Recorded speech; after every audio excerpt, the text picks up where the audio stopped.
আসসালামু আলাইকুম, সুমাইয়া ডেইলি ব্লগে আপনাদেরকে আমন্ত্রণ জানাচ্ছি। আজকে আমি রান্না করব।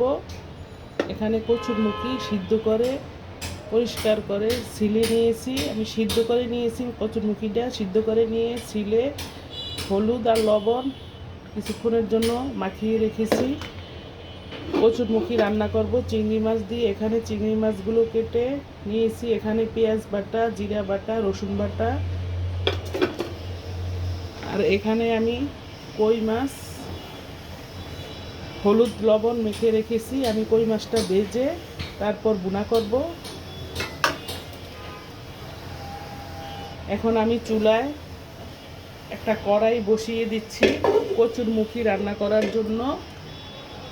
আমি চুলাটা অন করে দিচ্ছি অল্প করে কিছু পেঁয়াজ কুচি। আমি পেঁয়াজ বাটাও দিব, কুচিও দিব।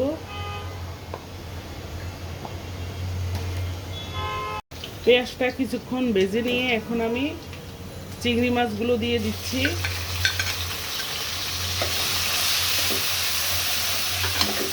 চিংড়ি মাছটা কিছুক্ষণ কষিয়ে নিয়ে তারপর হলুদ মরিচ অন্য মশলাগুলো সব দিয়ে দিব।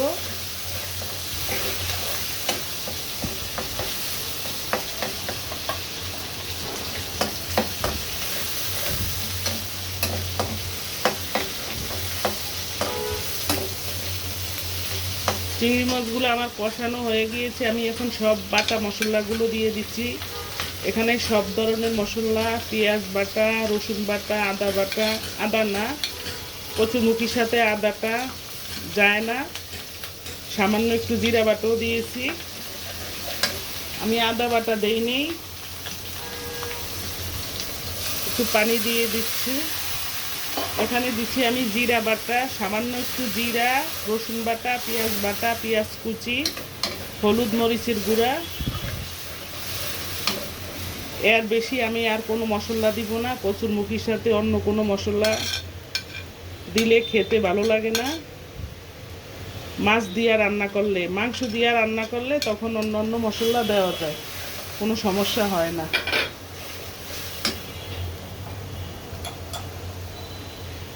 লবণ দিয়ে দিচ্ছি স্বাদ অনুযায়ী।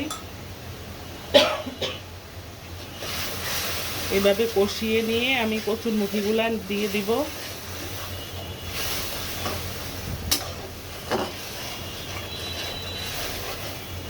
মশলাটা আমার কষানো হয়ে গিয়েছে। আমি এখন কচুরমুখিগুলা দিয়ে দিচ্ছি।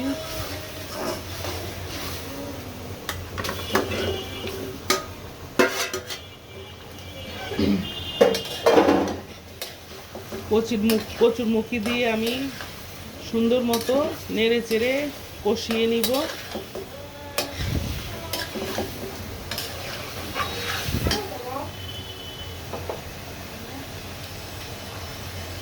এভাবে কষিয়ে নিয়ে আমি ঝোলের জন্য পানি দিয়ে দিব। কচুরমুখিগুলো আমার কষানো হয়ে গিয়েছে। আমি এখন ঝোলের জন্য পানি দিয়ে দিচ্ছি পানি। একটু পানির পরিমাণটা একটু বাড়িয়ে দিচ্ছি, কারণ একটু ভালো মতো জোশ টেনে নিব, না তা না হলে খেতে ভালো লাগবে না। অনেকক্ষণ ফুটিয়ে তারপরে যখন পানির পরিমাপটা কমে আসবে, ঝোলটা পারফেক্ট হয়ে যাবে, তখন আমি চুলাটা বন্ধ করে দিব। আমি আরেকটু পানি দিব।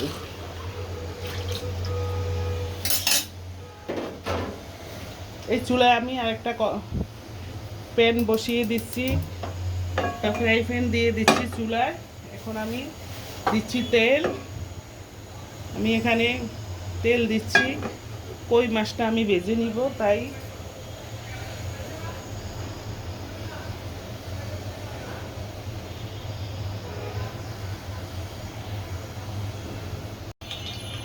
আমি এখানে তেলের ভিতরে একটু হলুদের গুঁড়া দিয়ে দিচ্ছি, কারণ মাছটা যখন দিব তখন তেলটা আর ছিটে যাবে না,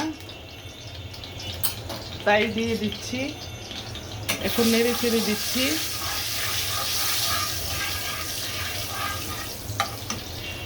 এক এক করে আমি সব মাছগুলো দিয়ে দিচ্ছি। এইভাবে মাছ তেলের ভিতরে দেওয়ার আগে একটু হলুদের গুঁড়া দিয়ে দিবেন, তাহলে মাছটা দেওয়ার সাথে সাথে তেলটা যে ছিটে যায়, তেলটা ছিটবে না, স্বাভাবিক থাকবে। আর মাছটা যখন হলুদ লবণ দিয়ে মেখে নিবেন তখন একটু তেল দিয়ে দিবেন মাছের সাথে। তেল দিয়ে হলুদ লবণ তেল দিয়ে মাখিয়ে রাখলে 15-20 মিনিটের জন্য মাছের ভিতরে মশলাটাও ঠিকঠাক মতো ঢোকে। আর চুলায় যখন ভাজতে নেবেন তখন তেলটা আর ছিটবে না।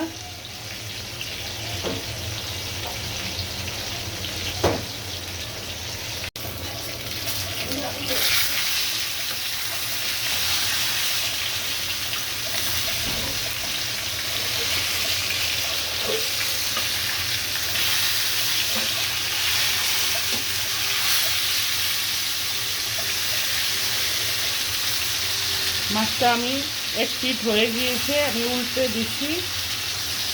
এই চুলায় আমার কচুরমুখিটা প্রায় হয়ে আসছে।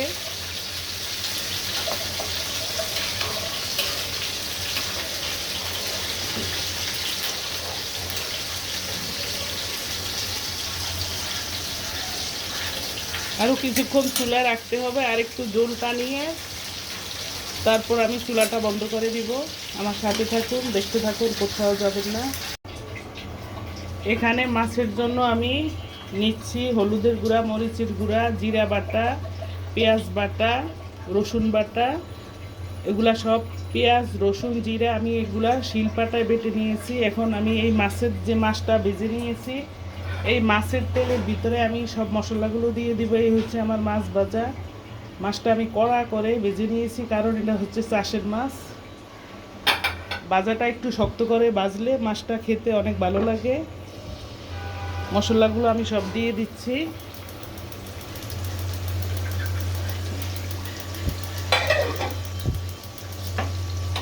এভাবে নেড়ে চেড়ে দিচ্ছি।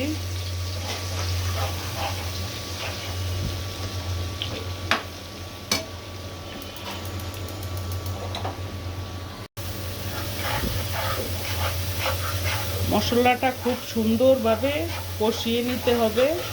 একদম উপরে যখন তেল বেশি উঠবে তখন আমি একটু পানি দিয়ে আবারও কষিয়ে নিব।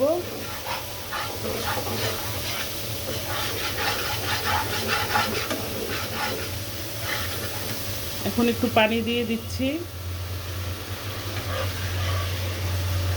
পানিটা দিয়ে আবারও সুন্দরভাবে কষিয়ে নিব।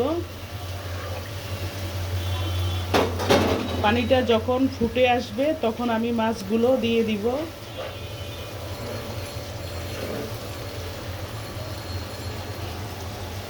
এই চুলায় আমার কচুরমুখিটা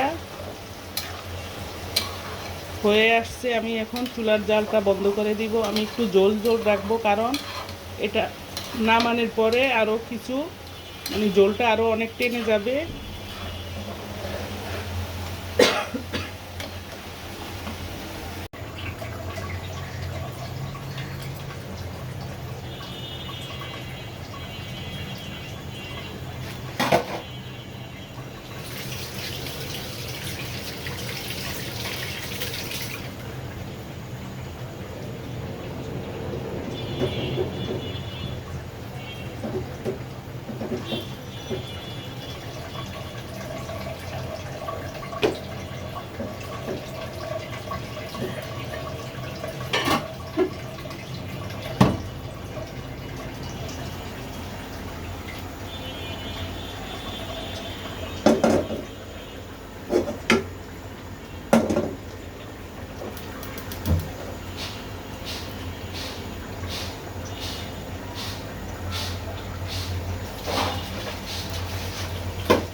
প্রিয় দর্শক, আমি এখন এই চুলায় আরেকটা কড়াই বসিয়ে দিয়েছি।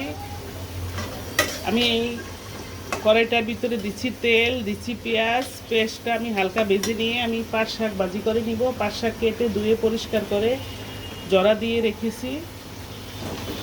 পাট শাক ভাজি করার অন্তত পক্ষে 20 থেকে 25 মিনিট আগে শাকটা ধুয়ে জড়া দিয়ে রাখতে হয়, তা না হলে শাকটা সুন্দর ভাজা হয় না, জর্জরা ভাজা হয় না, আঠালো আঠালো একটা বিজুলির মতো একটা ভাব এসে পড়ে, তখন খেতেও ভালো লাগে না আর দেখতেও ভালো লাগে না।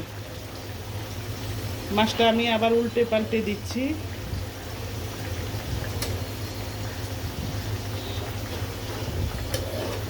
বাটা মশলার যে কোনো তরকারি, মাছ, মাংস, সবজি বেটে রান্না করলে ওই তরকারি খেতে অনেক টেস্ট হয়, অনেক ভালো লাগে।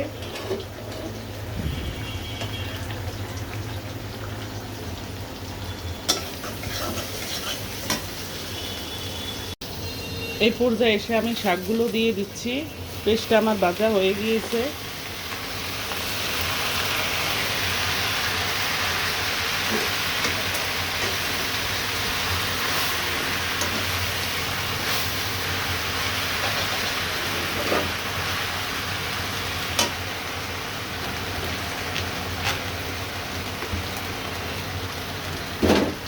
আমি শাকটা ডেকে দিব না, শাকটা এইভাবেই ভেজে নিব। শাকটা ডেকে দিলে পানি বের হয়ে যাবে, তাই আমি শাক ডাকবো না।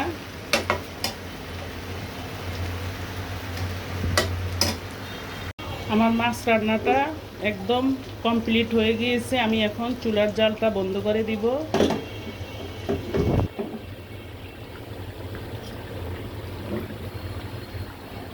এই চুলায় আমার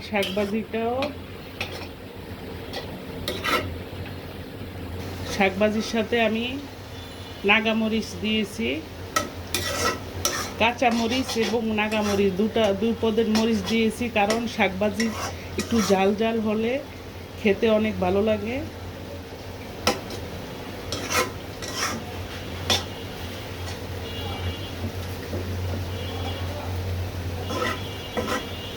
একদম ভাজা ভাজা করে নিব। এই চুলায় আমি চুলার মাছটা আমার হয়ে গিয়েছে। আমি এখন জালটা বন্ধ করে দিব।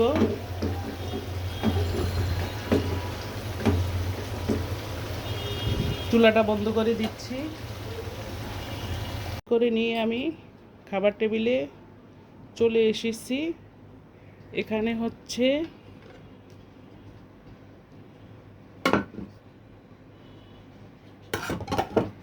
হচ্ছে সেই কই মাছ। দেখেন কালারটা কি সুন্দর, মাশাআল্লাহ, অনেক ইয়ামি হয়েছে। দেখেন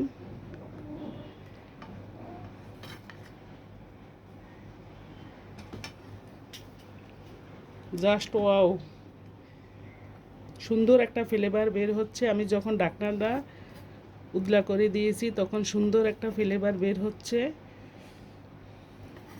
কালারটা জাস্ট ওয়াও, সেন্টটাও অনেক সুন্দর বের হচ্ছে। এখানে হচ্ছে গরুর মাংস,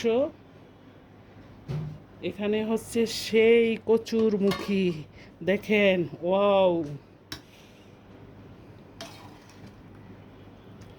কি লোভনীয় হয়েছে তাই না? দেখেন সবাই মাশাআল্লাহ বলবেন, কেউ নজর দিবেন না। আমি যেইভাবে রান্না করে নিয়েছি ঠিক আমার রেসিপিগুলো ফলো করেন, এইভাবে রান্না করে খেয়ে দেখবেন, দুর্দান্ত স্বাদ। দেখেন, আর এটা হচ্ছে সেই পাট শাক ভাজি। আমি এখানে পেঁয়াজ, বোম্বাই মরিচ, কাঁচা মরিচ বেশি করে দিয়ে তেল বেশি করে দিয়ে শাকটা ভাজি করে নিয়েছি। আমার আজকের রেসিপিগুলো দেখেন, দেখতে জাস্ট ওয়াও, খেতেও অসাধারণ।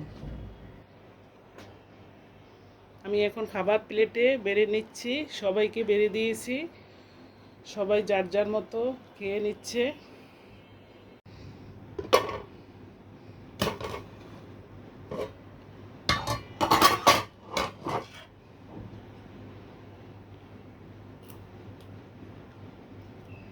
এখানে খাবার বেড়ে নিয়েছি, দেখেন অসাধারণ, অসাধারণ হয়েছে রান্নাটা, মাছ রান্নাটা। সব রান্নাগুলো আমার অনেক সুন্দর হয়েছে, মাশাআল্লাহ, আলহামদুলিল্লাহ। আর এখানে হচ্ছে আমি কচুরমুখী নিচ্ছি,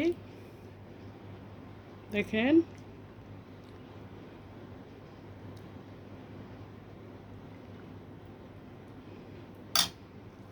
এখানে নিচ্ছি একটু শাকভাজি, সাথে আছে কি আছে আরেকটা যেন, সাথে আছে গরুর মাংস ভুনা, দেখেন ঝাল ঝাল করে। শাকভাজি দিয়ে আমি খেয়ে রিভিউ দিচ্ছি। শাকভাজিটাও জাস্ট ওয়াও, দেখেন কালার দেখতে যেরকম, খেতেও ঠিক সেরকম। বিসমিল্লাহ।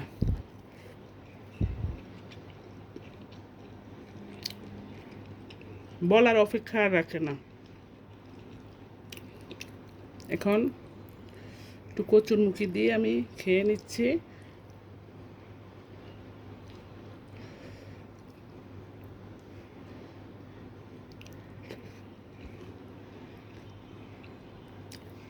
কচুরমুখীর সাথে একটু লেবুর রস নেবেন, খেতে আরও অসাধারণ হবে।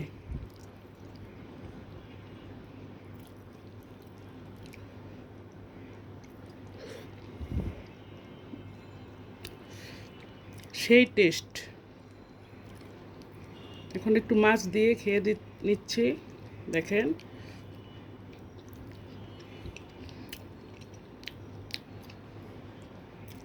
দর্শক, আমি আজকের মতো এখানেই ভিডিওটা শেষ করলাম।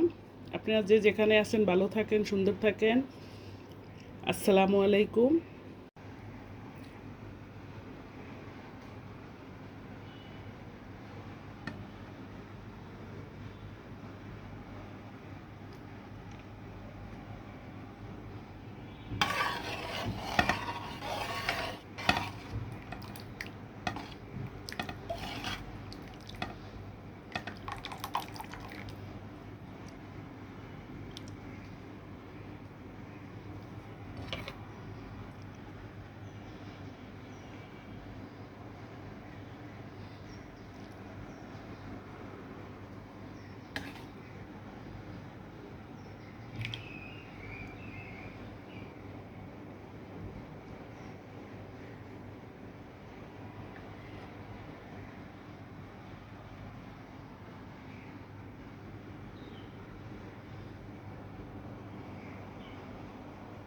حبيبي يا محمد أتيت بالسلام والهدى محمد حبيبي يا محمد يا رحمة للعالمين يا محمد يا من حليت حياتنا بالإيمان يا من بجمالك علمت الإحسان يا من نورت قلوبنا بالقرآن يا حبيبي يا شافعي يا رسول الله بأمي وأبي فديتك سيدي صلاة وسلام عليك يا نبي حبيبي يا محمد